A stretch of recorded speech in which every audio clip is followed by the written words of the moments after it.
Hello kids, this is Mr. Whistler with your video lesson of the day, and today we're going to be talking about the Fugitive Slave Act. We're going to start out with some vocabulary. Our first vocabulary word is popular sovereignty, and I need you to write these in your notebooks on the left side of whatever page we're working on. In popular sovereignty, the official is where the people decide by voting. 8th grade, allowing the people to vote on the issue. The significance, it could have canceled the Missouri Compromise.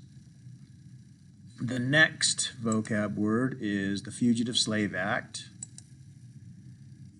And the official, a law that required all citizens to help catch runaway slaves. 8th grade, it forced Northerners to return runaway slaves. Significance, it made the Underground Railroad become more active, and many blacks moved north to Canada. All right, the Fugitive Slave Act. In 1850, Congress passed the Fugitive Slave Act to meet the conditions of the Compromise of 1850. If you remember, the Compromise of 1850 had 5 parts. California was a free state. The New Mexico Territory would be open to slavery. The Texas-New Mexico border dispute would be in favor of New Mexico. The slave trade, not slavery, would end in Washington, D.C. And the South wanted better fugitive slave laws, and to meet the conditions of the Compromise of 1850, they passed the Fugitive Slave Act. It required all citizens to help catch runaway slaves. If they didn't, they could be fined or imprisoned. They thought it would force Northerners to recognize Southerners' rights, and actually it had the opposite effect. It fueled more anger in the North and helped lead to the Civil War and the end of slavery. You can see from this political cartoon here, forcing slavery down the throat of a free soiler. And you have, looks like a picture of Lincoln here, and all these other guys are shoving a slave down the throat of a Northerner. Help, neighbor, murder, help, neighbors, help. Oh, my poor wife and children. And you can see here, Kansas Democratic platform. It made the Northerners very mad. Southerners, after this, stepped up their efforts to catch runaways. They sometimes captured runaways who had been living in the North for years. And if they couldn't find their slaves, they even caught blacks who had never been slaves and kidnapped them and forced them into slavery. 2 effects of the Fugitive Slave Act. 1, the Underground Railroad became more active, and 2, many blacks moved north to Canada. Resistance to the law. Anti-slavery groups formed. They tried to buy runaway slaves freedom.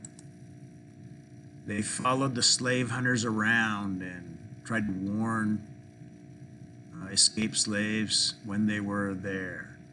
They would take pots and pans and make noise and say, "Hey, the slave hunters are here. The slave hunters, watch out, the slave hunters." Here's a picture. Slave hunters. Here are the slave hunters. Here's an old poster from back in the day. The slave hunters among us, be on your guard. An arrest is planned for tonight. So sometimes people would get arrested and they'd have to go to court for not turning in runaway slaves, and Northern juries made up of all Northerners who were against slavery would not convict people who helped runaway slaves. In 1852, Harriet Beecher Stowe's Uncle Tom's Cabin shows the evils of slavery. Here's a quote from that book. Simon Legree, the mean slave owner, is having a problem with Tom the slave, and he says this, "Ain't I your master? Didn't I pay down $1,200 cash for all there is inside your old cussed black shell? Ain't you mine now, body and soul? He said, giving Tom a violent kick with his heavy boot. Tell me! In the very depth of physical suffering, bowed by brutal oppression, this question shot a gleam of joy and triumph through Tom's soul. He suddenly stretched himself up and exclaimed, No, no, no, my soul ain't yours, massa. You haven't bought it. You can't buy it. It's been bought and paid for by one that's able to keep it no matter, you can't harm me. And that's an excerpt from Harriet Beecher Stowe's Uncle Tom Cabin. And once again, it showed the evils of slavery. So now here's another poster. And this one looks like it's in Boston. And it says, Caution, colored people of Boston, one and all. You are hereby respectfully cautioned and advised to avoid conversing with the watchmen and police officers of Boston. For since the recent order of the mayor and aldermen, they are empowered to act as kidnappers and slave catchers. And they have already been actually employed in kidnapping, catching, and keeping slaves.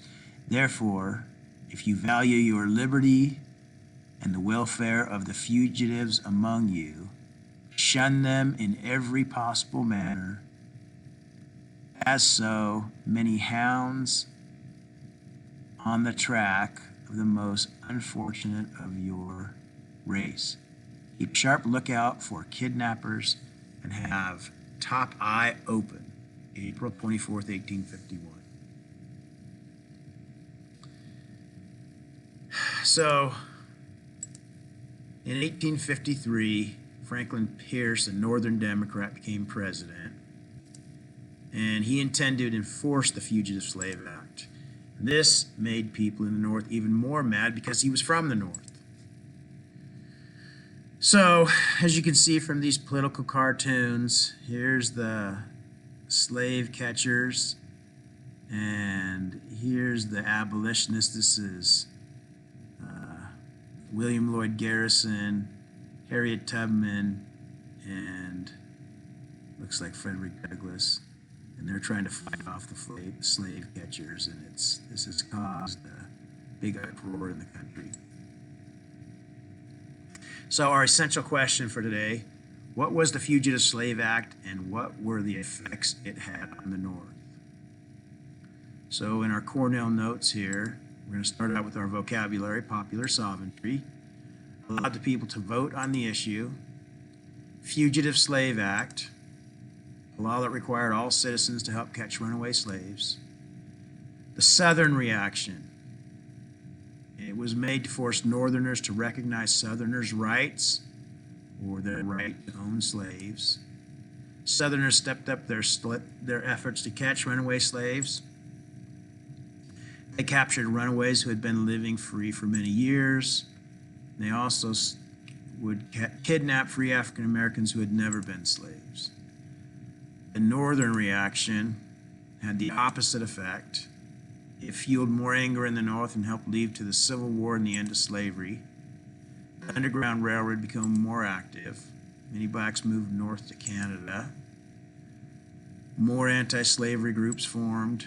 Abolitionists tried to buy runaways freedom. Northerners would warn slaves that the slave hunters were near. And Northern juries would not convict people who helped runaways. So let's use this information, and your writing today is to answer that question.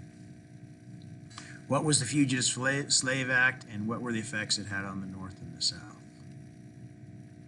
Also, President Pierce, a Northern Democrat, wanted the law enforced. This made people even more mad who were from the North because he was from the North. All right, here is your notebook.